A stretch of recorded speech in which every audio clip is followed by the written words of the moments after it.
Էդմոն Մարմիկյանը դրա մասին շատ մանրամասն խոսել է։ Հա, չեմ լսել, կներեք։ Դա այն ժամանակահատվածում էր, երբ մենք ազգային ժողովի ընտրությունների արդյունքներով խորհրդարանից դուրս մնացինք, իշխանության կողմից եղել է առաջարկ Էդմոն Մարուքյանին դառնալու ԲՏԱ-նախարար, որից նա հրաժարվել է, որովհետև ասել է, որ ինձ պարզապես իշխանական լծակներ, իշխանական կաբինետ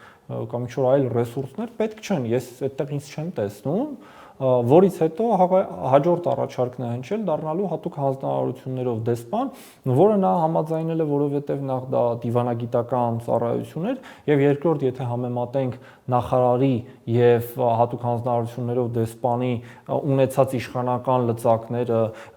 ենթակա անձանց թվաքանակը, կառավարվող բյուջեն, ապա կտեսնենք, որ հատուկ հանձնարարություններով դեսպանը ունի միայն իր աշխատավարձը, կաբինետ եւ անհատ է։ Նախարարի հետ չես համեմատի։ Հիմա մնացյալը ինչ որ Ռուբեն Ռուբինյանը ասում է, ավելի լավ է Ռուբեն Ռուբինյանը գնաց զբաղվի իր գործընկեր Քլեչի հետ բանակցություններով, որովհետև 2-3 տարի է մեզ ասում են,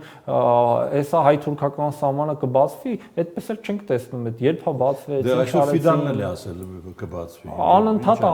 Անընդհատ ասում են։ Ֆիդանից պատասխանատվություն։ Ամեն, չէ, մենք ունենք մի բարով կամ ոչ բարով պաշտոնյա, ով որ զբաղվում է այդ ամեն ինչով։ Դուք էլի չասեցիք, Էդմոն Մարուքյանը դիմել է այդպիսի առաջարկով։ Էդմոն Մարուքյանը քաղաքական կուսակցության ղեկավար էր։ Ինձ նման խոսակցություն, որ ինքը պետք է դառնար մի անդամ, մի մարդու իրավունքների պաշտպան, ինձ նման խոսակցություն հայտնի